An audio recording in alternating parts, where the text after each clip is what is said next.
తెలుగు రాష్ట్రాల్లో పోలింగ్ పరిస్థితులు ఇప్పటి వరకు నమోదైన పోలింగ్ శాతంపై మరింత సమాచారం న్యూస్ రూమ్ నుంచి మా ప్రతినిధి రాజేశ్వర్ అందిస్తారు.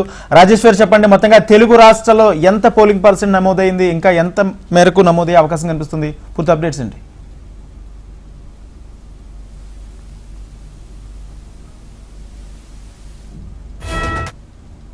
రాష్ట్రాల్లో ఎన్నికపైన అందరి దృష్టి కనిపిస్తోంది. ఇందులోనూ ఏపీలో అటు అసెంబ్లీ అలాగే పార్లమెంట్ ఉన్న 175 అసెంబ్లీ నియోజకవర్గాలతో పాటుగా 25 పార్లమెంట్ స్థానాల్లో కూడా ఎన్నిక జరుగుతున్న నేపథ్యంలో ఓట్ల జాతర అనేది ఆంధ్రప్రదేశ్ లో ఎక్కువగా కనిపిస్తోంది.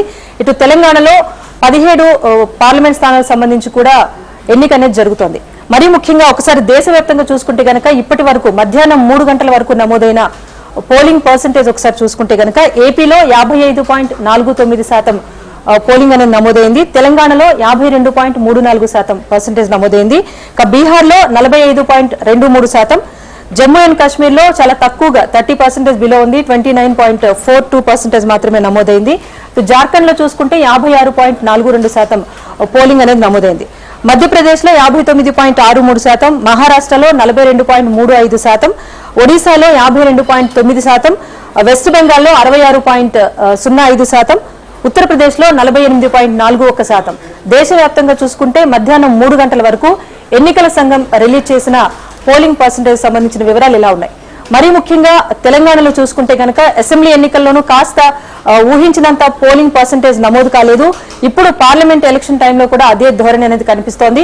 ఇప్పటి వరకు అందిన సమాచారం ప్రకారం చూసుకుంటే కనుక ఒక 52% వరకు కూడా తెలంగాణలో పోలింగ్ అనేది నమోదైంది. ఇక మరీ ముఖ్యంగా ఏపీలో అసెంబ్లీ పార్లమెంట్ కు సంబంధించి ఎన్నిక జరుగుతున్న నేపథ్యంలో ఓట్ల జాతర అక్కడ కనిపిస్తోంది.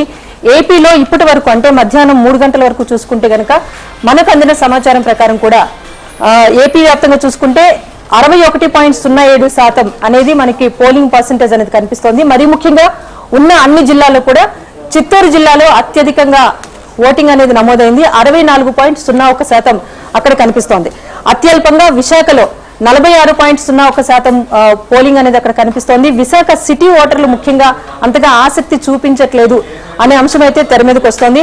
సో ఇంకా సమయం ఉంది కనుక ఈ 2 గంటల సమయంలో ఏమైనా ఇంకా ఓటర్స్ వస్తారా, పోలింగ్ పర్సెంటేజ్ పెరిగే అవకాశం ఉందా అన్నది కూడా చూడాల్సి ఉంది. మరి ముఖ్యంగా ఏపీలో ముందుగా ఊహించినట్లుగానే కొన్ని చోట్ల చెదురుమదురు ఘటనలు ఉంటాయనుకున్నారు. అనుకున్నప్పటికీ కూడా చాలా ప్రాంతాల్లో ఉద్రిక్త పరిస్థితులు కనిపించాయి. కొన్ని చోట్ల ఇటు టీడీపీ కార్యకర్తలు ఘర్షణలకు కారణమవుతున్నారంటూ వైసీపీ కానీ లేకపోతే వైసీపీ నుంచి కాస్త దురుసుగా ఎన్నికలను ప్రభావితం చేస్తున్నారంటూ టీడీపీ నుంచి కానీ ఆరోపణలు అనేవి ఎక్కువగా వినిపిస్తున్నాయి. సో కూటమి సంబంధించి చాలా మంది ఏజెంట్స్ కూడా పోలింగ్ బూత్ల వద్ద ఉన్నారు. ఏ పార్టీలకు సంబంధించి ఎలా పోలింగ్ సరళి జరుగుతోంది అన్నది కూడా వాళ్ళంతా కూడా అబ్జర్వ్ చేస్తున్న సిచ్యువేషనే కనిపిస్తోంది. ఇక ఇప్పటి వరకు చూసుకుంటే ఓవరాల్ గా ఆంధ్రప్రదేశ్ తెలంగాణలో 2 కోట్లకు పైగా ఓటర్లు తమ ఓటు హక్కును అయితే వినియోగించుకున్నారు. ఇంకా చాలా మంది రావాల్సి ఉంది. సో వాళ్ళు కూడా సాయంత్రం 6 గంటల వరకు సమయం ఉంది కనుక ఇంకా పోలింగ్ పర్సెంటేజ్ పెరిగే అవకాశం ఉందని కూడా భావిస్తున్నారు. అయితే ఒకసారి గుంటూరులో చూసుకుంటే కనుక అక్కడ దొంగ ఓట్ల కలకలం అనేది కాస్త రేగింది. అయినప్పటికీ కూడా పోలీసులు సద్దుమణిగించే ప్రయత్నం చేశారు. విజయనగరం జిల్లాలో చూస్తే అక్కడ కాస్త పోలింగ్ బూత్స్ వద్ద టీడీపీకి సపోర్ట్ గా వెళ్తున్నారంటూ వైసీపీ ఆరోపణలు చేయటం, వెంటనే భద్రతా సిబ్బంది అక్కడికి వెళ్లటం, పరిస్థితిని సద్దుమణిగించే ప్రయత్నం కూడా చేశారు. దీంతో పాటుగా తిరుపతిలో చూసుకుంటే గనక ఇటు టీడీపీ వైసీపీ వర్గాల మధ్య ఘర్షణ వాతావరణం అనేది కనిపించింది. దీంతో పాటుగా కోనసీమలో పర్టికులర్ గా అక్కడ రాళ్లదాడి జరిగింది. కాసేపు పోలింగ్ ఏమైనా ఆపుతారా అనే ఒక ఉద్రిక్త వాతావరణం కనిపించినప్పటికీ కూడా పోలింగ్ అయితే ప్రశాంతంగా కొనసాగుతోంది. రాళ్లదాడి అనంతరం పోలీసులు అయితే పరిస్థితిని సద్దుమణిగించే ప్రయత్నం చేశారు. ఇక శ్రీకాకుళం జిల్లాలో కూడా ఆమదేల వలస లాంటి ప్రాంతాల్లో కాస్త టీడీపీ వైసీపీ వర్గాల మధ్య కూడా మాట పెరిగి ఘర్షణలకు దారితీసినట్టుగా తెలుస్తోంది. దీంతో పాటుగా పల్నాడు, ఎన్టీఆర్ జిల్లా, గన్నవరం, మాచర్లలో కూడా ఈవీఎంలు ధ్వంసం చేసే వరకు కూడా అక్కడ పరిస్థితులు అనేవి చాలా ఉద్రిక్తంగా కనిపించాయి. సో పోలీసులు కూడా ఎన్టీఆర్ జిల్లాలో అయితే లాఠీ చార్జ్ చేసే వరకు వెళ్లారు. మరీ ముఖ్యంగా మాచర్ల లాంటి ప్రాంతాల్లో జరిగిన ఉద్రిక్త పరిస్థితులకు సంబంధించి అటు ప్రతిపక్ష నేత అధినేత కూడా ఆందోళన వ్యక్తం చేశారు. సో వైసీపీ కార్యకర్తలు దాడులకు పాల్పడుతున్నారంటూ ఆయన ఆరోపించడం కూడా జరిగింది. ఏదేమైనప్పటికీ కూడా ఎన్నికల సంఘం కూడా చాలా ప్రతిష్టాత్మకంగా తీసుకొని ఎన్నికలు నిర్వహిస్తోంది. సో చాలా చోట్ల ఉద్రిక్త పరిస్థితులు తలెత్తినా కూడా కాసేపు పోలింగ్ నిలిచినప్పటికీ కూడా కొన్ని ప్రాంతాల్లో మళ్లీ పోలింగ్ సరళి అనేది ప్రస్తుతం ప్రశాంతంగా కొనసాగుతోంది.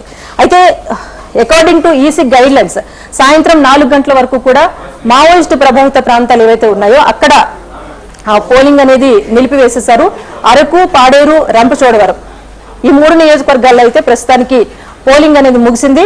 వెంటనే అక్కడి నుంచి ఈవీఎంలను స్ట్రాంగ్ రూమ్ లకు తరలించే ప్రయత్నం కూడా చేస్తున్నారు.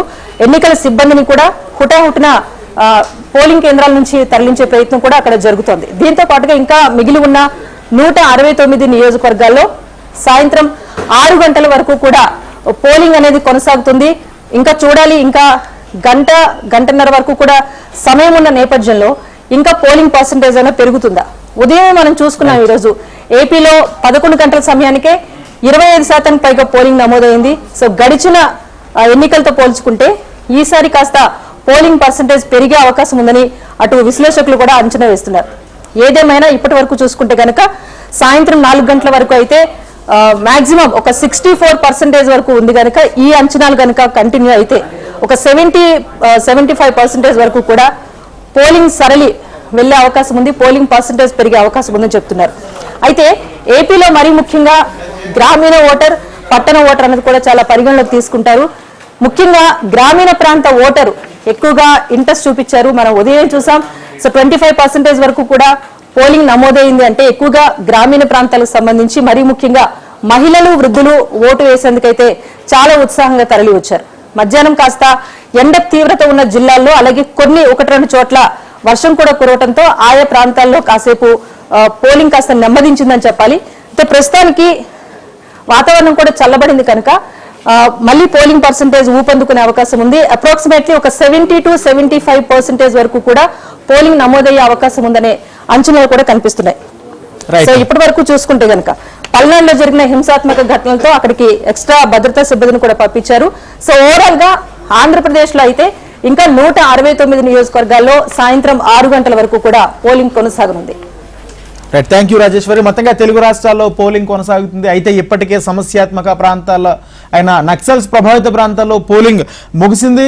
ఇక ఆంధ్రప్రదేశ్ అదేవిధంగా తెలంగాణలోని నక్సల్స్ ప్రభావిత ప్రాంతాల్లో పోలింగ్ ముగిసింది.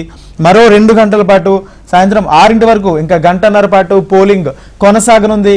అయితే ఇప్పటి వరకు కూడా చూసుకుంటే కాస్త తక్కువగానే పోలింగ్ పర్సంటేజ్ అయినట్టు కూడా కనిపిస్తుంది గతంతో పోల్చుకుంటే. మరికొంత టైంలో ఈ గంటన్నర ఎంత పోల్ అవుద్ది అనేది కూడా చూడాలి.